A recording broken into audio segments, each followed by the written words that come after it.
When I think about a key in this series, I'm thinking about the Boston Celtics having a size advantage, an advantage in physicality, particularly with their wings, a Jason Tatum, a Jaylen Brown, a Marcus Smart. That is an awful lot for the Golden State Warriors to deal with. It really comes down to this for me, and guys, y'all can appreciate this because of who both of y'all are and what y'all meant to the game of basketball, particularly at the collegiate level and, of course, to some degree on a professional level. The bottom line is it's going to come down to making shots. I think in the case of the Golden State Warriors, with all the physicality that the Boston Celtics have in their favors, the size, you've got Robert Williams and Al Horford on your front court, you've got rim protectors and things of that nature. I just think that Klay, Steph, and Jordan Poole, 2 of the 3 have to ball every game. It's got to be 2 of them. It's got to be 2 of them. You're going to have to ball for 4 games in order to win this series, because I don't think there's ever going to be a case where the 3 of them are struggling offensively and you're going to beat the Boston Celtics. I got this as a pick'em series, even though I'm picking the Warriors. The bottom line is Steph, Klay, Jordan Poole, 2 of the 3 have to get off over the course of 4 games in order for them to win the championship. That's where I'm at with it. JJ?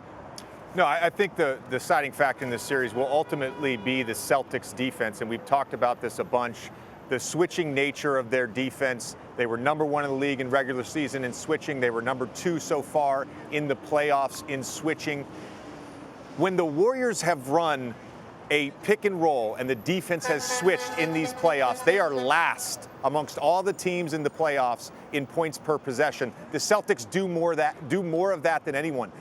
What the Warriors have done at times is target weak defenders. They did that a ton in the Mavericks series. And what that does is it creates 4-on-3 opportunities on the backside.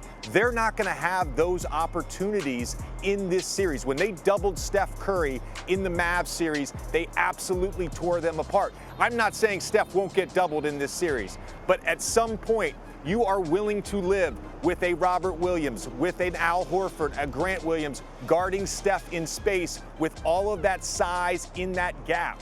The Warriors, for them, if they want to have a chance in this series, if they want to win, it's got to come down to ball movement. There's a number of stats that back that up. This team, the body and ball movement, they do it better than anyone in the NBA. That's ultimately is what's going to give them a chance to beat the Celtics and win this series. You know, I agree with you both. I think one of the deciding factors for me is just because of the defensive player of the year nature in which he holds that position, it's Marcus Smart. Number 1, the health of Marcus Smart. You have the ankle, you have the quad, you have the foot. How will that affect his defensive tenacity? 3 days off, I think, is enough time for him to recover.